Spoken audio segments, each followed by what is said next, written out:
Good morning. I'm Caitlin with Wiregrass Daily News, and I'm here with Mr. Brandon Shoupe, who is the Houston County Chairman. Yeah, I'm glad to be here. Thank you for having me. Thank you for coming. So, tell me what you do at your job. Yeah. I spend Monday through Thursdays because the county's closed on Friday.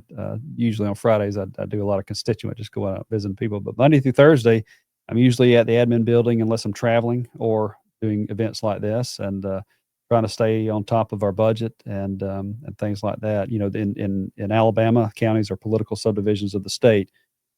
So we're charged with developing a budget for the sheriff's office, for the probate judge, for the coroner, who all three, by the way, don't work for me. They don't work for the commission. They work for the citizens that elected them. The sheriff is actually a member of the executive branch of state government, but we're in charge of setting their budgets. Our job at the end of the day is to take the limited amount of funds that the citizens give us and try to make the wisest investments that we can, whether that's in terms of infrastructure or just making sure we have enough people to chase the bad guys and put the bad guys in jail. I mean, at the end of the day, that's what we do. It's an incredibly challenging job, but I love challenges. Challenges is the only way to grow as a person, and I love what I do, and I hopefully look forward to doing it for another 4 years. So, before you were a county chairman, did you have any background in public service or political office? Yeah, so I served for 8 years on the Houston County Commission as the District 4 representative, which is Wicksburg, Bay Springs, kind of northwest, West Dothan, that area. It's a very commercial district, very highly educated district, certainly very well off relative to other areas in southeast Alabama.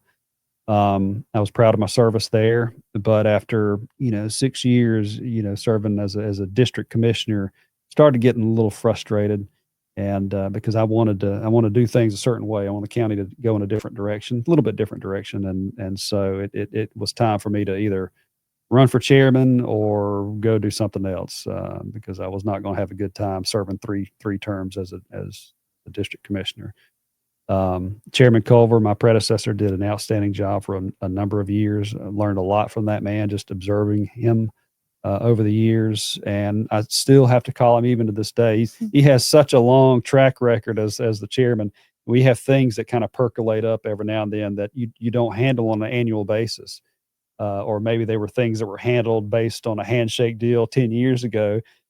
Well, there's nobody that remembers that handshake deal except for Chairman Culver, and so I still have to call him and say, "What were y'all talking about? When y'all decided this?" So it's a good man, did a good job, and he's always available and helpful. So yeah. So, and then before serving as a district commissioner, I served, I think, for about a year and a half on the Dothan Planning and Zoning Board before I moved out towards Wicksburg, and that's it. That's it. That's my experience, I guess. So, before you were a county commissioner, what personal or professional experiences helped prepare you for that role and the role that you're in now as chairman? Uh, I was a business owner before I ran in 2014. I had tried a couple of things, but the main thing I'd done was a web design and development company. Continued to work that 2 years after I got elected, and sold that and started doing some other things, investing in some e-commerce companies, which were hit or miss. Had a few that worked out good and a few that didn't work out at all, and that's just the nature of the beast. But anyway, so I guess that was it. Just being a small business owner, being a concerned citizen. I enjoyed joined the Republican Party. I think around 2007, maybe joined Rotary around 2006, 2007, just to get involved in the community. Went through Leadership Dothan. I think in 2010 is the year that I went through with some very fine people. So just try to stay engaged, try to learn as much as I can. I mean, I always knew I wanted to run for some sort of political office. I've always been attracted to politics and to leadership positions, and I've always been opinionated. I've always had an idea. Those opinions have changed over time. Obviously, if you're not changing your opinions, you're not learning anything new. But I've always had just an idea of where we needed to go as a community. And I relish the challenge to take the community in new directions. And I think by and large, I've been able to do that with I'm not going to say 100% successful track record, but with a mostly successful track record, and I enjoy it. So, what originally made you want to get into politics? One of my earliest memories was of George Bush Sr. losing the '92 election to Bill Clinton, and so my family had always been Republicans, at least as long as I had been alive. And when you're a kid, everything's simple. It's black and white. It's good, bad. You're the good guys, you're the bad guys, that sort of thing. Well, I couldn't believe that the good guys lost that election. It just flew all over. Like, how does the good guys lose an election? We're supposed to always win. And so I learned, from that it's not about just being quote unquote the good guy. You have to go out and work for it. You have to fight for it. And you got to fight for it every day. And so, that probably made me more interested in the politics. I followed it religiously for a number of years. I will say that I don't really follow national politics that much anymore. I've gotten so disgusted with it. I follow more state and local political issues now because, yes, locally and at the state level, that's really the only opportunities that you have for innovation in government. People expect you as a when they elect you, they even if the previous person has done a great job, they expect you to do things a little bit better. And I think that is a worthy expectation. And we should have that expectation for ourselves. And that can be challenging. But anyway, I love what I do, and I hope I get to do it for another 4 years. So what would you say that the primary responsibilities are as a county chairman? Our primary responsibility is to take the limited amount of tax dollars that we get and make the wisest investments as possible. In Houston County, we have a very conservative electorate, and they don't want to pay any more taxes than they have to. In fact, if you were to ask most of them, they would want to pay a whole lot less than what they're paying now. And so we know that the people aren't going to just willy-nilly give us more money to solve problems that, in my opinion, need to be worked on. But we know there's not going to be a whole lot more money forthcoming.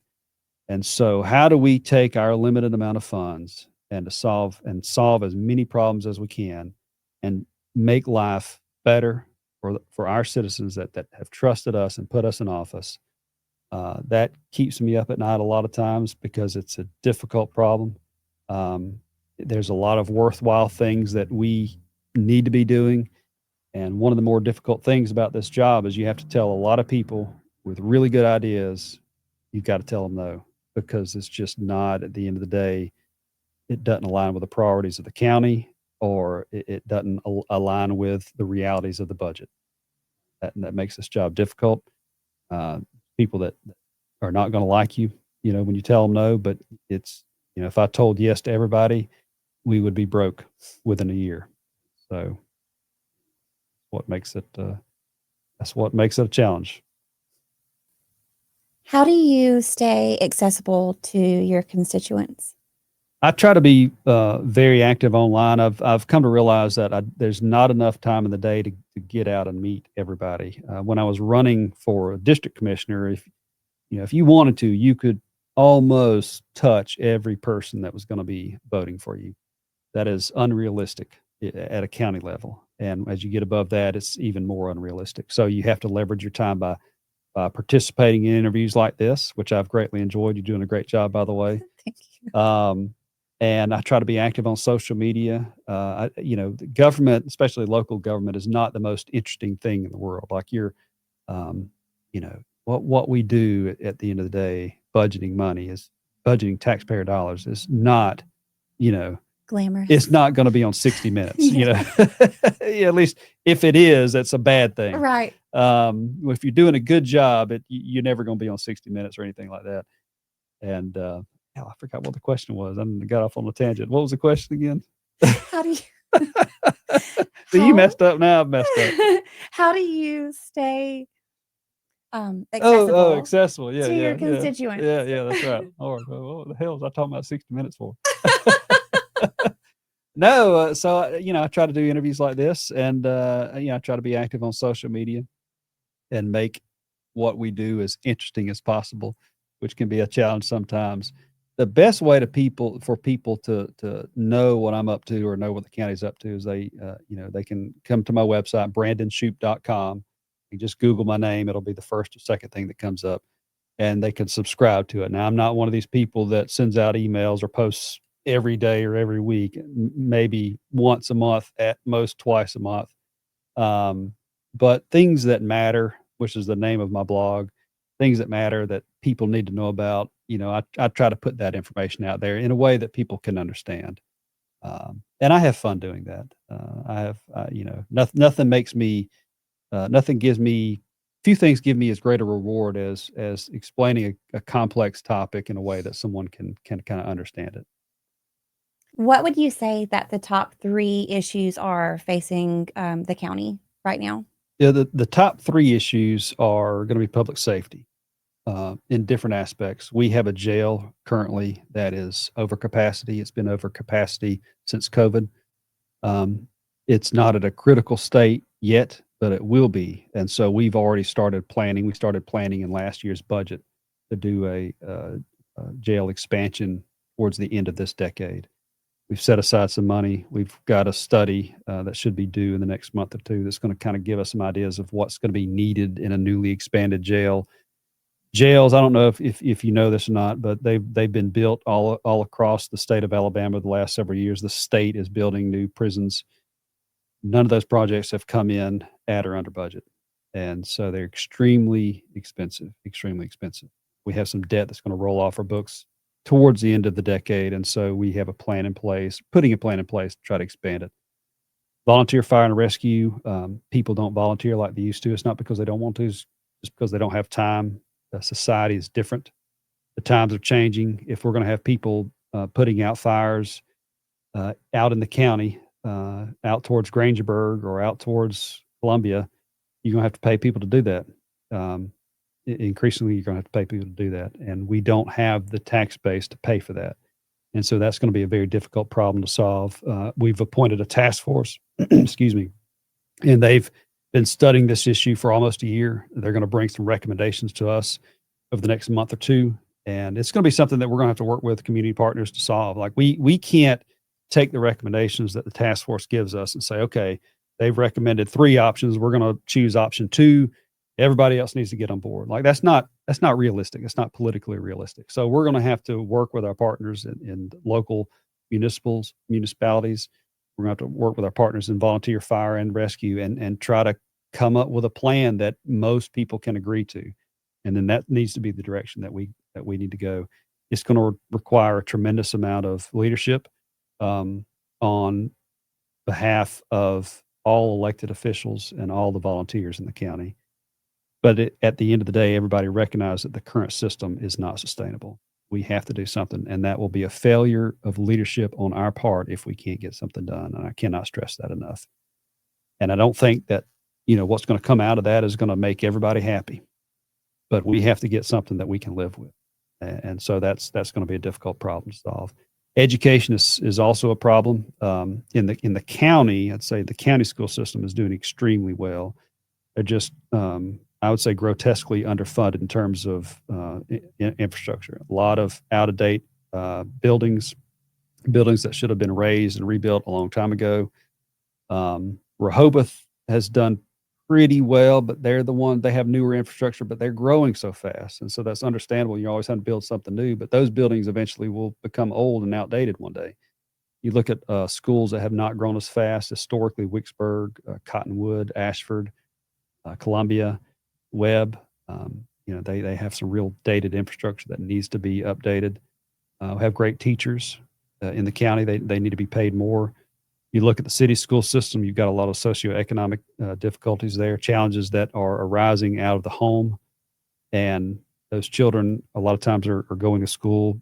I'm not going to say primarily, but one of the reasons that they go is because they get a free breakfast and lunch. You have parents that don't know and don't care where their children are, and those children are at school. Right. And how, you're trying to solve a societal issue in the school. You can't do that. Right. You've got to solve the societal issue. I'm not so sure what we can do about that, but we can support our educators and our education systems better. I have a plan in place that I've had for a number of years, trying to get support for that. We're simplified seller's use tax, which is an internet-based sales tax. Back in the day, you go to Amazon, you buy $1,000, $500 TV, you didn't pay sales tax. You're supposed to self-report it, but nobody did. 2015, the state passed a law that made a voluntary collection possible. No one paid attention to it because it was voluntary sales tax. Who's going to pay a voluntary sales tax? The first year we got $14,000. Fast forward to, I believe it's the South Dakota versus Wayfair case that happened a couple of years ago, 3 or 4 years ago now. Now sales tax, internet sales tax is mandatory. Can be made mandatory under certain conditions. Alabama has a system in place that meets those conditions. So we mandate Amazon and all these other e-commerce retailers to collect sales tax on our behalf. That's distributed a lot different than local sales tax. This year, we expect to collect $3.8 million. So this money has grown tremendously. And one thing that I want to do is I want to put a plan in place that starting next year, all the growth over our expected 3.8 million, half of that growth is going to go to the local education systems until they get 30% of all the internet sales tax that the county collects. And then once we meet that threshold, which will probably take 10 to 12 years, then as we continue to grow, we would get 70% of the growth and they would get 30% of the growth. So we would both have access to this growing revenue source. That will allow the city and the county school districts to make some smart investments in infrastructure and maybe even what they can pay teachers over the long run. So, that we've got to give our children better opportunities. We need to start over-educating our children. And when I say over-educating our children, I don't mean preparing everybody to go to college. But when I was in school, you got to go to college or you're going to be a nobody. Those nobodies that didn't go to college, a lot of them are making a lot more money than I am these days, because they do hard work, they sweat. But you got to have people that can put roofs on houses. You got to have people that can build houses. Those people are doing very well. So I don't mean that we've got to send everybody to college, but I do mean that we need to give our children the best opportunity to be successful in life. And whether that's starting to teach more trades in high schools, whether that is preparing children that are going to go to college, preparing them a little bit better to be successful in life. And that impacts a lot of things. The other issue is healthcare. You wouldn't think, how does the education system affect healthcare? Well, you think about a physician that the hospitals are recruiting to this area, and the physician, his wife or her husband, they come down and they start looking at the school system, and a lot of them think, I don't know if I want to put my kids in this school system. Right. And not everybody's a private school person. Not everybody wants to pay for that. Right. Especially when you can go across the state line in Georgia or wherever and have a better school system. You don't have to pay for them to go to private school, and you're going to make more money because Georgia and Florida, they get paid more. Well, why do they get paid more? Well, they get paid more because the feds have implemented this convoluted system where you have higher cost of living, more populous states that get reimbursed at a higher rate than what we get reimbursed. So if your mom or your dad were to fall and break their hip and they go to Dothan and have the surgery, the hospital in Dothan is going to get reimbursed a lot less from the feds than if they just went across the state line in Florida, for instance, and had the same surgery down there.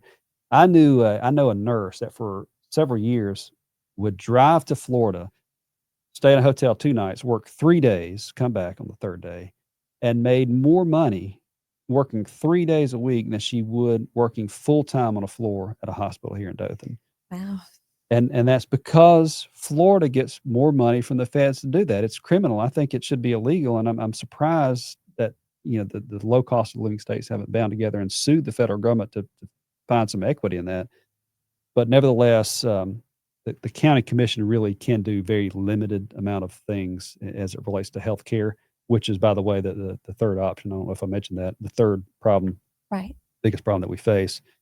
But, hopefully by improving the education system, we can have more doctors and we can have more specialists, because we've lost a lot of specialists over the years. It used to be Dothan, Alabama was, almost any specialist you needed, you could find someone here.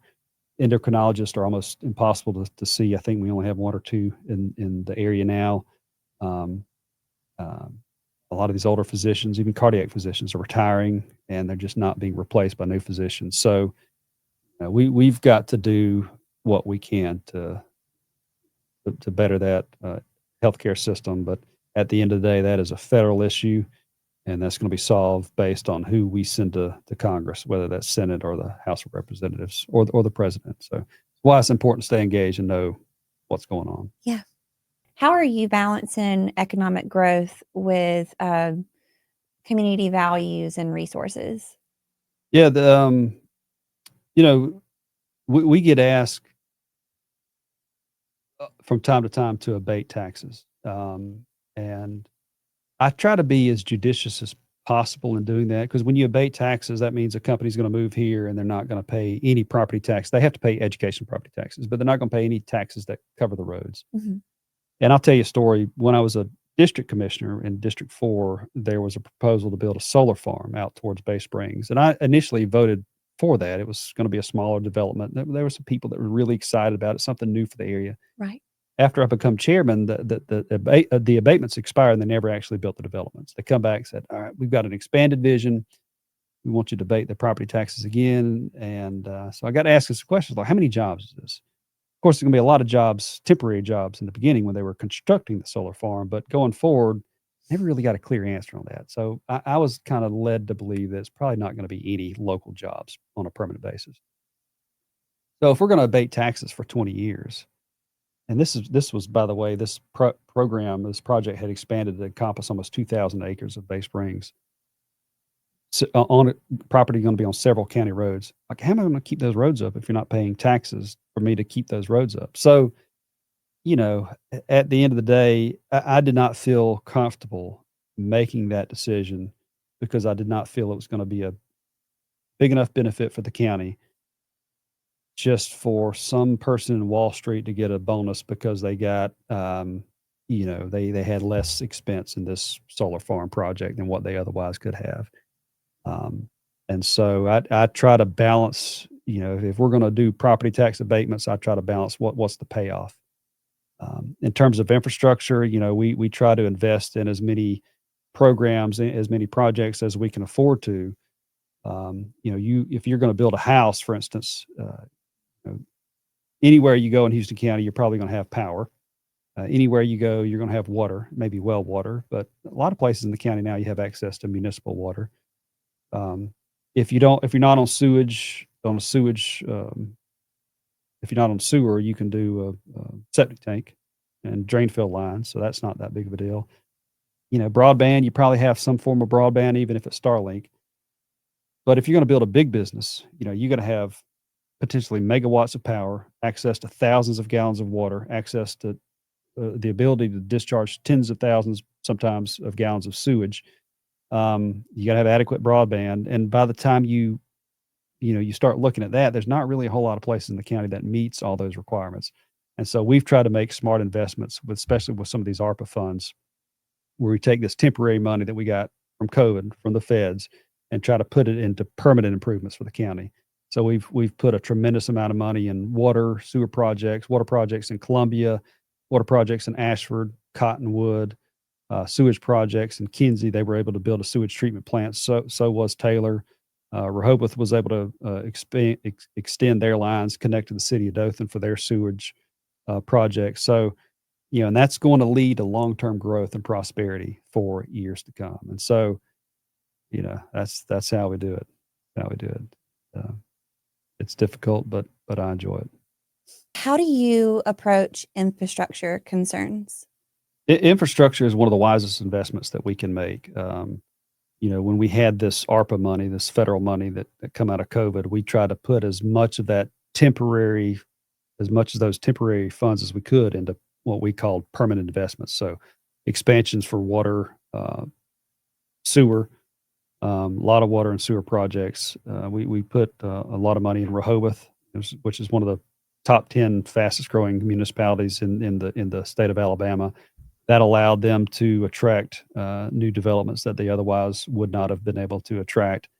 But we've done that all over the county. Water projects in Columbia, water projects in Cottonwood. I think we did a water project in Ashford, sewer project in Kinsey, sewer project in Taylor, sewer line extensions in Rehoboth. So, we did a 5 million water line extension along 231 South all the way almost to the Florida state line. And so that's going to open up that area for development that otherwise, would not be able to go in there. And a lot of people don't think, you think, and obviously if you are going to build a house, you're going to need power, you're going to need water.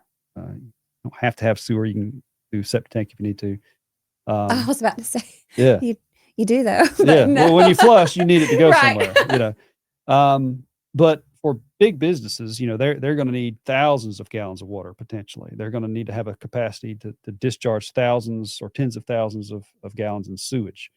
They're going to have, half a megawatt of power, if not more. Some of these new businesses coming online are extremely power intensive. So when you start looking at what are the areas in Houston County that can satisfy those demands, there's not really a lot of areas that can do that. And so, we try to make smart investments where we can to open up more areas for development. And so that's kind of my views on infrastructure. Taking that limited amount of money that the taxpayers give us and try to make the wisest investment that we can. So tell me again, how can your constituents stay in contact with you or have access to you? Anybody can call the county commission offices and schedule an appointment. I'm surprised more people don't do that. I'll be honest with you. I'm always there Monday through Friday, unless I'm out doing stuff like this. They can also go to my website, brandonshoupe.com, and subscribe to updates there. It's a Substack, website newsletter. And like I said earlier, I don't post often, but that's a good way to stay in touch with the big things that are happening in the county. And I'm out and about. They can always look me up on social media. I'm willing to go anywhere and meet with anybody. I mean, I love this job. I love what I do. I hope to continue doing it for, at least another 4 years after the next term. But, those are the ways to stay in touch. And, one thing that irks me is when people, they see something, they repost something that's just absolutely not true. Just if you're concerned about something, just call me and we'll have a conversation, and we may still disagree at the end of it, but I am willing to talk to anybody. Yeah. I'm very approachable, very open. I've always prided myself on that. And anyway, that's my philosophy, and I hope it's good enough for the citizens that I represent. Well, thank you, Brandon, for stopping by today. It was a pleasure having this chat with you. Yeah. And I guess good luck on your next campaign. All right. Thank you so much. Thank you.